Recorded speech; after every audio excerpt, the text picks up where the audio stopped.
Hello friends, welcome again to our channel the learner of literature. हमारा जो channel है वो यूपी टीजीटी पीजीटी डीट प्लस बी साथ में जो कैंडिडेट्स यूजीसी नेट या फिर आप बीपीएससी की तैयारी कर रहे हैं तो उससे रिलेटेड कंटेंट आपको प्रोवाइड करता है। बीच में थोड़ा सा गैप हो गया था कुछ बिजी शेड्यूल की वजह से। जो है अब आपको जो है रेगुलर वीडियो प्रोवाइड किए जाएंगे। तो हमने जो है इसमें अपनी जो 1000 वन लाइनर की सीरीज़ है उसी को आगे फिर से कंटिन्यू कर रहे हैं।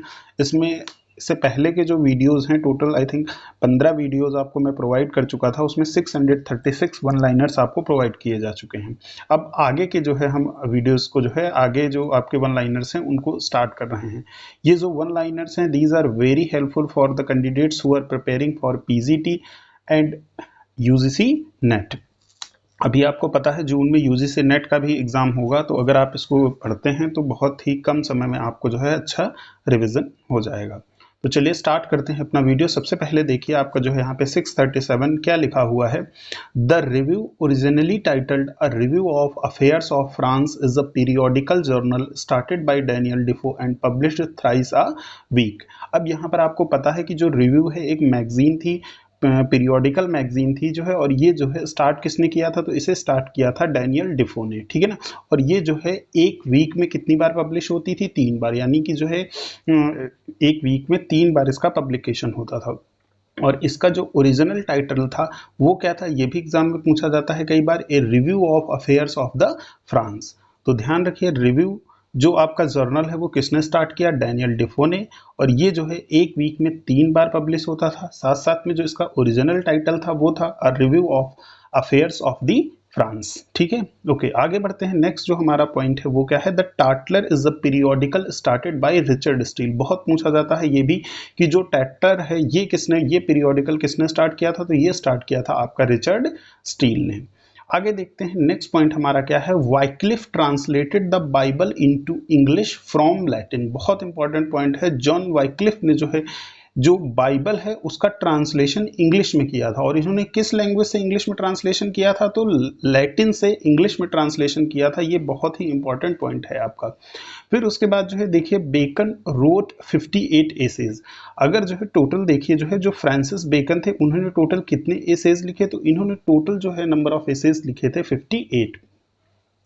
आगे बढ़ते हैं। नेक्स्ट हमारा जो पॉइंट है 641। देखिए ये क्या है, the journal that was jointly brought out by Addison and Steele. मतलब जो है जिसे एडिशन और स्टील दोनों लोगों ने मिल करके निकाला, उस जो है जर्नल का नाम क्या है, तो उसका नाम है आपका द स्पेक्टेटर। बहुत पूछा जाता है एग्जाम में कि एडिशन और स्टील ने जो है जॉइंटली कौन सा जर्नल पब्लिश किया था, तो इन्होंने मिल करके द स्पेक्टेटर जो है पब्लिश किया था। आगे देखते हैं नेक्स्ट हमारा पॉइंट जो 642 क्या लिखा हुआ है, JB Priestley published his essays under the title I for one. मतलब जो जेबी पिस्टले ऑथर हैं, एसेइस्ट हैं, इन्होंने क्या किया था, अपने एसेज को जो है जो टाइटल दिया था उसका नाम क्या है, आई फॉर वन।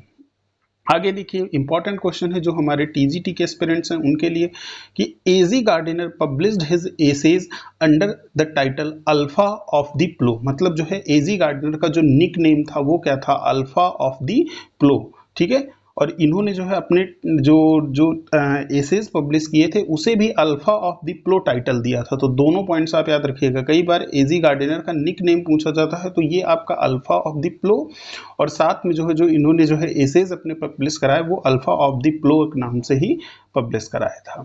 आगे देखिए क्वेश्चन नंबर जो हमारा पॉइंट नंबर है 644 क्या लिखा हुआ है, sir Thomas Malory's morte d' Arthur, Lyly's euphemism, Sidney's Arcadia and Thomas Lord's Rosalind are the example of prose romance. मतलब जो सर थॉमस मेलोरी का मॉट द ऑथर है, लिली का यूफेमिज्म और सिडनी का आर्केडिया, साथ में जो लॉर्ड्स का रोजलैंड है, ये सारे जो है एग्जाम्पल हैं किसके, ये एग्जाम्पल्स हैं आपके प्रोज रोमांस के। नेक्स्ट पॉइंट यहाँ पर देखिए, Daniel Defoe's Moll Flanders and Fielding's Tom Jones are example of the picaresque novel. जो डैनियल डिफो है उनका जो मॉल फ्लॉन्डर्स है और हेनरी फील्डिंग, इनका जो टॉम जोन्स नॉवेल्स हैं, ये जो है किस कैटेगरी में आते हैं, तो these are known as the picaresque novel. आगे बढ़ते हैं। नेक्स्ट हमारा पॉइंट है, major heroines in Austen's novel are Elizabeth Bennet in Pride and Prejudice. आपको पता है कि जेन ऑस्टिन के जो है जो प्राइड एंड प्रेजुडिस है उसकी जो हीरोइन है उनका नाम क्या है, एलिजाबेथ बेनेट है। और Elinor and Mariana in Sense and Sensibility. अब ये नॉवेल्स हैं, सेंस एंड सेंसिबिलिटी जो है नॉवेल ये भी जेन ऑस्टिन ने लिखा और इसकी जो हीरोइंस हैं उनका नाम है एलिनोर एंड मैरियाना। फिर फैनी प्राइस जो है वो मैंसफील्ड पार्क में, कैथरीन मोरलैंड इन नॉर्थेंगर अबे एंड नॉर्थेंगर अबे एंड एन इलियट। ठीक है ना। तो ये जो है आपका जो है आपके पूरे जो जेन ऑस्टिन के जो नॉवेल्स हैं उनकी हीरोइंस को जो है बताया गया है। ज़्यादा आपका इंपॉर्टेंट है प्राइड एंड प्रेजुडिस और इसकी जो हीरोइन का नाम है वो है एलिजाबेथ बेनेट। फिर आगे देखते हैं यहाँ पर जो जेन ऑस्टिन है वो एक बहुत ही इंपॉर्टेंट राइटर मानी जाती है, but he wrote the domestic novels. मतलब जो डोमेस्टिक नॉवेल्स होते हैं जैसे मैरिज के बारे में जो प्रॉब्लम्स होती हैं, जैसा कि जेन ऑस्टिन में उसमें उन्होंने दिखाया हुआ है, जेन ऑस्टिन ने जो है अपना इस नॉवेल में दिखाया हुआ है प्राइड एंड प्रेजुडिस में जो है। तो ये जो है डोमेस्टिक नॉवेल्स के बारे में बेसिकली जो है लिखती हैं, जो डोमेस्टिक प्रॉब्लम्स होती हैं उन पर। एवेलिना जो है is a novel by Frances Burney. ये जो है थोड़ा नॉन ट्रिवियल है, बट हमारे जो यूजीसी एस्पिरेंट्स हैं उनके पॉइंट ऑफ व्यू से इंपॉर्टेंट है। जो एवेलिना नॉवेल है वो किसने लिखा है, वो लिखा है आपका फ्रांसिस बर्नी ने। आगे the author of the westward हो, जो वेस्टवर्ड हो हैं इनके जो ऑथर हैं वो कौन है, तो इनके ऑथर हैं चार्ल्स किंग्सले। जो चार्ल्स किंग्सले हैं वो जो है आपका वेस्टवर्ड हो की ऑथर हैं। आगे देखिए हेनरी फील्डिंग पैरोडाइज्ड रिचर्डसन्स पामेला। जो हेनरी फील्डिंग है वो जो है क्या करते हैं, जो सैमुअल रिचर्डसन का पामेला था उसको जो है एज अ पैरोडी इन्होंने लिखा, और जो नॉवेल लिखा उसका नाम है आपका जोसेफ एंड्रयूज। मतलब हेनरी फील्डिंग ने जोसेफ एंड्रयूज लिखा, और ये जो है इन्होंने कब लिखा, सैमुअल जॉनसन का जो पामेला है उसकी जो है पैरोडी के रूप में लिखा। नेक्स्ट पॉइंट आपका John Bunyan's Pilgrim's Progress is an allegory. जो जॉन बनियन है इनकी जो पिलग्रिम्स प्रोग्रेस है वो क्या है, एक एल्गोरिकल पोएम है। ठीक है ना। जैसे कि आपको पता है जो फेरी क्वीन है वो भी एक एल्गोरिकल पोएम है। आगे बढ़ते हैं, देखते हैं यहां पर जो है ब्राइटन रॉक। ठीक है ना। Brighton Rock is a novel by Graham Greene. जो ब्राइटन रॉक है वो एक नॉवेल है जिसे लिखा है आपका किसने, ग्राहम ग्रीन ने। और ये कब पब्लिश हुआ था, तो ये पब्लिश हुआ आपका 1938 में। ये पॉइंट भी आप याद रख सकते हैं। नेक्स्ट हमारा 653 पॉइंट देखिए क्या लिखा हुआ है, very important one. The happiness is but an occasional episode in the journal drama of pain. This sentence appear in Hardy's The Mayor of Casterbridge. जो The Mayor of Casterbridge है उसमें से जो है ये लाइन आई हुई है, happiness is but an occasional episode in journal drama of pain. Next point आपका of human bondage is an autobiographical novel by Somerset माघम। जो ऑफ ह्यूमन बॉन्डेज है ये आपका 1915 में पब्लिश हुआ था। ठीक है ना। और ये एक ऑटोबायोग्राफिकल नॉवेल है किसका, समरसेट माघम का। आगे देखिए हमारा जो है 655 पॉइंट, यहां पर क्या है, the author of the Sherlock Holmes stories is Sir Arthur Conan Doyle. ठीक है ना। तो ये जो है आपके जो शेरलॉक होम्स हैं उसके ऑथर कौन है, सर आर्थर कैनन डॉयल। आगे पॉइंट है आपका जो है Izaak Walton's lives contains the biographies of Donne, Richard Hooker and George Herbert. ये पॉइंट बहुत ही इंपॉर्टेंट है आपका। जो इजाक वॉल्टन्स हैं इन्होंने लिखा था लाइव्स, और लाइव्स में इन्होंने किसकी किसकी ऑटोबायोग्राफी लिखी है, तो उसमें है आपका डन का, रिचर्ड हुकर की और जॉर्ज हर्बर्ट की। अब आगे देखते हैं यहाँ पे the autobiography of a super tramp. जो autobiography of a super tramp है ये एक वर्क है जिसे लिखा है आपका W.H. डेविस ने। नेक्स्ट पॉइंट आपका the biographer of Queen Victoria is Lytton Strachey. ये पॉइंट बहुत ही आपका इंपॉर्टेंट है। जो क्वीन विक्टोरिया है उनके जो बायोग्राफर हैं मतलब क्वीन विक्टोरिया की जिन्होंने बायोग्राफी लिखी है उनका नाम क्या है, तो वो है लिटन स्टार्ची। पॉइंट याद रखिए आगे। लाइफ ऑफ डिकेंस, जो लाइफ ऑफ डिकेंस है इसे लिखा है आपका जॉन फॉस्टर्स ने। ठीक है ना, जॉन फॉरेस्टर। ये पॉइंट भी आपको याद रखना है। Next point my experiment with truth, बहुत ही इंपॉर्टेंट बुक है, सभी को मालूम है usually. My experiment with truth ये जो है एक ऑटोबायोग्राफी है of Mahatma Gandhi. Now moving for next आपका जो है 661 पॉइंट देखिए क्या लिखा है, थर्ड वर्ड। जो थर्ड वर्ड है ये किसकी ऑटोबायोग्राफी है, तो this is an autobiography of David duchess. जो डेविड डचेस आपको पता है मॉडर्न इंग्लिश में एक अच्छा बहुत ही इंपॉर्टेंट ऑथर माने जाते हैं। तो थर्ड वर्ड जो है ये एक ऑटोबायोग्राफी है डेविड डचेस की। आगे देखते हैं अर्नोल्ड, जो आपके मैथ्यू अर्नोल्ड है वो क्या कहते हैं, called aristocracy barbarians the middle class philistines and working class populace. ठीक है ना, ये जो है आपका जो है पॉइंट है, इन्होंने जो है मैथ्यू अर्नोल्ड जो है अरिस्टोटी को बारबेरियंस के रूप में, मिडिल क्लास को फिलिस्टाइंस और वर्किंग क्लास को जो है पॉपुलेस नाम देते हैं। आगे एसे इन क्रिटिसिज्म, जो एसे इन क्रिटिसिज्म है ये किसने लिखा, तो ये लिखा आपका मैथ्यू अर्नोल्ड ने। नेक्स्ट पॉइंट आपका studies in the history of the Renaissance is a work of Walter Pater. जो वॉल्टर पेटर हैं इनका जो है वर्क है studies in the history of the Renaissance. आगे देखते हैं जो criticism is the art of interpreting art. जो क्रिटिसिज्म है वो क्या है, वो एक आर्ट है of interpreting the art. This statement has been made by Walter पेटर। ये स्टेटमेंट भी जो है वॉल्टर पेटर ने ही दिया है। आगे आपका जो है 666 पॉइंट देखिए, ये क्या लिखा हुआ है, doctor Johnson preferred Shakespearean comedies to his tragedies. मतलब जो सैमुअल जॉनसन थे उनको जो है शेक्सपियरन कॉमेडीज ज्यादा पसंद थी देन टू हिज ट्रेजेडीज, उनकी ट्रेजेडीज की अपेक्षा। नेक्स्ट पॉइंट आपका देखिए, the concept of art for art sake which was the central to aesthetic movement was formulated by Oscar Wilde. मतलब जो कॉन्सेप्ट है आर्ट फॉर आर्ट सेक, ये एक एस्थेटिक मूवमेंट माना जाता है और इसकी शुरुआत किसने की, तो it was started by Oscar wild.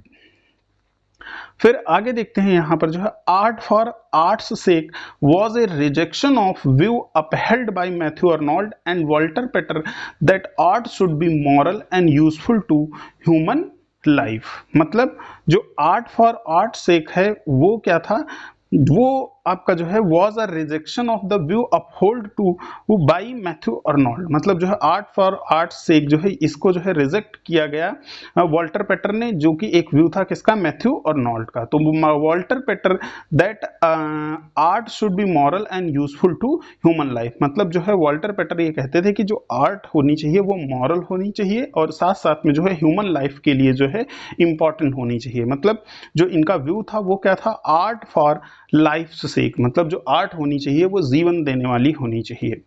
आगे पॉइंट आपका जो है 600 यहां पर 69, ये क्या लिखा है, doctor Johnson remarked about Dryden and English poetry that he found it brick and left the marble. मतलब डॉक्टर जॉनसन ने ये रिमार्क दिया था किसके लिए, जॉन ड्राइडन के लिए। क्या इन्होंने स्टेटमेंट दिया जॉन ड्राइडन के लिए, इन्होंने ये स्टेटमेंट दिया कि that he found it brick, मतलब उन्होंने को English poetry as a brick मिली, एक ईंट की तरह मिली, बट उन्होंने इसको कन्वर्ट कर दिया किसमें, टू अ मार्बल, पत्थर के रूप में जो है इसे कन्वर्ट कर दिया।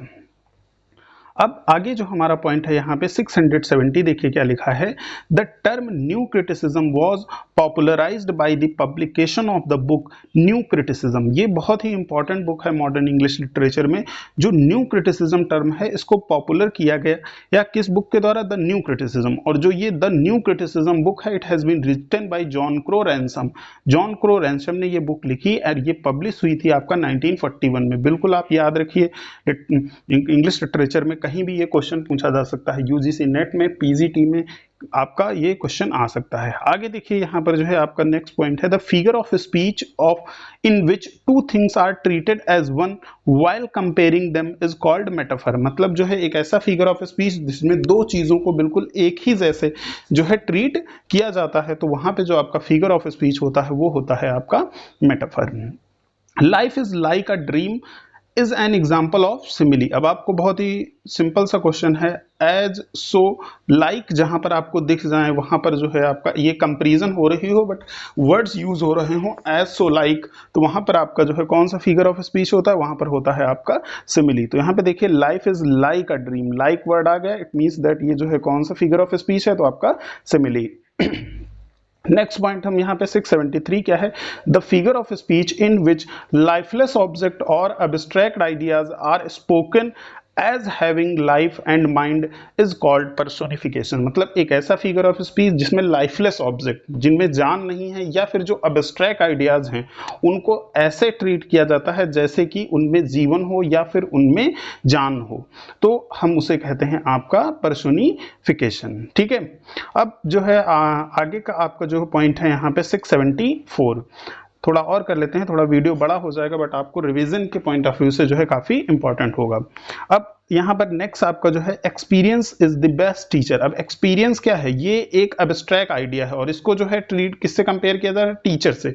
मतलब एक्सपीरियंस इज बेस्ट टीचर, तो यहाँ पे लाइफलेस ऑब्जेक्ट को मतलब जो एब्स्ट्रैक्ट आइडिया है उसे एज जो है पर्सोनिफाई किया गया है किसमें, ह्यूमन बीइंग की तरह जो है। तो यहाँ पर जो है ये एक एग्जांपल है किसका, पर्सोनिफिकेशन का। आगे देखते हैं नेक्स्ट हमारा जो पॉइंट है, the figure of speech in which we address the dead, the absent और ए पर्सोनिफाइड ऑब्जेक्ट और आइडिया इज कॉल्ड एपोस्ट्रोफी। और एपोस्ट्रोफी को पहचानना काफी इजी होता है क्योंकि वहां पर जो है आपको एपोस्ट्रोफी मार्क जरूर मिलेगा, जैसे ओ माइटी सीजर। अब एपोस्ट्रोफी मार्क, दोस्त डाउ live lie so low is an example of apostrophe. यहाँ पर मतलब डेड को, एब्सेंट को या फिर किसी पर्सोनिफाइड ऑब्जेक्ट को जो है एड्रेस किया जा रहा होता है। ठीक है, नेक्स्ट पॉइंट जो है ऑक्सीमोरन। जो ऑक्सीमोरन है is the combination of two words of opposite meaning in one sentence.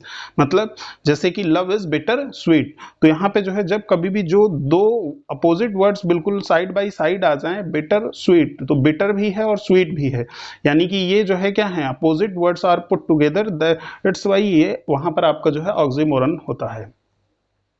आगे देखिए जो है आपका 678, यहाँ पर जो है उन्होंने एक एग्जांपल देकर के आपको बताया, he led a life of active idleness. मतलब जो है उसने एक ऐसी लाइफ जी जिसमें वो एक्टिव भी था और इडलनेस, इडल भी था। तो एक्टिव और इडल एक तरह से देखिए तो ये क्या है, दोनों जो है अपोजिट वर्ड्स हैं।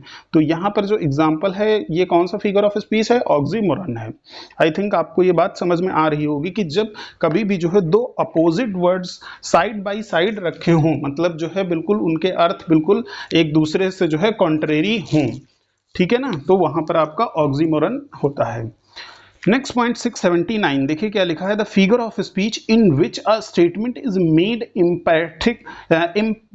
Emphatic by overstatement is called hyperbole. मतलब किसी चीज को बहुत ज्यादा बढ़ा चढ़ा करके कहीं पर अगर दिखा दिया जाए तो फिर वहां पर जो है हाइपरबोल होता है। जैसे सी वेप्ट ओशंस ऑफ टीयर। अब एग्जांपल से आपको समझ में आ रहा होगा, सी वेप्ट मतलब वो इतना रोई, मतलब उसने आंसुओं का पूरा जो है एक सैलाब ला दिया, एक ओशन समंदर जितना जो है वो महासागर जितना वो रोई। तो यहाँ पर क्या है, उसके रोने को बहुत ही ज्यादा एग्जैजरेट कर दिया गया है, बहुत ज्यादा ओवर स्टेटमेंट कर दिया गया है। तो ये जो है एक एग्जांपल है किसका, हाइपरबोल का। आगे नेक्स्ट पॉइंट है आपका, alliteration is a figure of speech in which the same letter और sound occurs at the beginning of two और मोर वर्ड्स इन सक्सेशन। मतलब क्या है, एलिट्रेशन एक फिगर ऑफ स्पीच होता है जिसमें सेम लेटर की साउंड जो है बार बार आ रही होती है, तो जो है वहां पे एलिट्रेशन होता है। जैसे कि देखिए आपका नेक्स्ट में आपका वही एग्जांपल दे दिया, the mighty minds my master conveys. तो यहाँ पे देखिए एम साउंड जो है बार बार आ रही है, इसलिए यहाँ पर जो है कौन सा फिगर ऑफ स्पीच है, एलिट्रेशन है। आगे बढ़ते हैं, आपका जो है नेक्स्ट आपका 683 पॉइंट, ये क्या है, Was this the face that launched 1,000 ships and burns the topless towers of Ilium? The figure of speech used here is hyperbole. मतलब जो है यहाँ पर was this face that launched 1,000 ships, मतलब जिसने जो है ये क्या, ये वही चेहरा है जिसने हजारों जो है से मतलब युद्ध एक तरह से करा दिया, and burn the topless towers of Ilium. तो यहाँ पर उसकी सुंदरता को बहुत ही ज्यादा एग्जेजरेट करने की बात की गई है, तो ये जो है आपका हाइपरबोल हो गया। आगे देखिए, the sound produced when the soft palate is lowered, thus blocking the oral passages of air, all called nasal sound। ये जो है आपका थोड़ा सा डिफिकल्ट वन है, तो यहाँ पे एक बार दोबारा से आपको समझाने की कोशिश करते हैं। The sounds produced when the soft palate is lowered, दस ब्लॉकिंग द ओरल प्रोसेस। मतलब जो है आपके मुंह से जब हवा ना निकले, नाक के बल जो आवाज निकलती है, तो उसे जो है नेजल साउंड हम बोलते हैं। Next point, the lower lip and the tongue are articulators that we can move and are therefore called active articulators. मतलब जो लोअर लिप होता है, जो नीचे वाला आपका होंठ है, एंड टंग, और जो आपकी जीभ है, उसको जो है हम मूव कर सकते हैं, और इसी वजह से हम इसको बोलते हैं कि they are the active articulators. Next point आपका 686। अब यहां पर देखिए क्या दिया हुआ है, the upper lip, the upper row of teeth and the roof of the mouth are articulators that remain passive. मतलब जो है वो स्टिल रहते हैं, रुके रहते हैं। जो आपके ऊपर के टीथ होते हैं, मुंह का जो मतलब जीभ के ऊपर वाला जो हिस्सा होता है, रूफ ऑफ द माउथ, ठीक है ना, इनको हम ये एकदम बिल्कुल स्टिल रहते हैं, रुके हुए रहते हैं, इसीलिए जो है इनको जो है पेसिव आर्टिकुलेटर्स माना जाता है। मतलब आप ध्यान रखिए जो लोअर लिप है और टंग है ये एक्टिव आर्टिकुलेटर्स हैं, upper lip, upper row of teeth, roof of the mouth, these are passive articulators. Next point 687, the voiced sound during the production of which air escapes through the mouth freely, मतलब वो sound जिसमें जो है आपकी जो हवा है वो मुंह से डायरेक्टली निकल जाती है continuously without any audible frictional noise are called vowels। मतलब जो है वो साउंड जैसे ए आप कहेंगे तो आपकी जो चीज़ है वो पूरा एयर जो है पास हो रही है और बिल्कुल जो है होंठ चिपक नहीं रहे हैं, ए ई ओ, ठीक है ना। तो ये जो है आपके वॉवेल्स कहलाते हैं, ये वॉवेल्स को डिफाइन करने का जो है एक तरीका है। आगे जो है नेक्स्ट आपका जो है 688 and the last one liner of today's class, cardinal vowels are the point of reference with which the vowels of particular language can be compared. मतलब कार्डिनल वॉवेल्स वो होते हैं जिनसे हम जो है पर्टिकुलर लैंग्वेज के वॉवेल्स को कंपेयर कर सकते हैं। तो अभी जो है आज के इस वीडियो में हम 688 तक क्वेश्चंस को करते हैं और आगे के जो आपके वन लाइनर्स इसमें से 1000 हमें कंप्लीट करने हैं, तो वो आपको जो है नेक्स्ट के वीडियो में मिलेंगे। और साथ ही मैं आपसे ये कहना चाहूँगा कि आप जो है हमारे चैनल को लगातार सपोर्ट करते रहिए और इसको जो है देखिए और प्लीज़ दूसरे लोगों के साथ भी शेयर करें ताकि जो है हमारे नंबर ऑफ सब्सक्राइबर भी इंक्रीज हो सकें। तो thanks for watching the video, keep watching and keep learning. Thank you very much.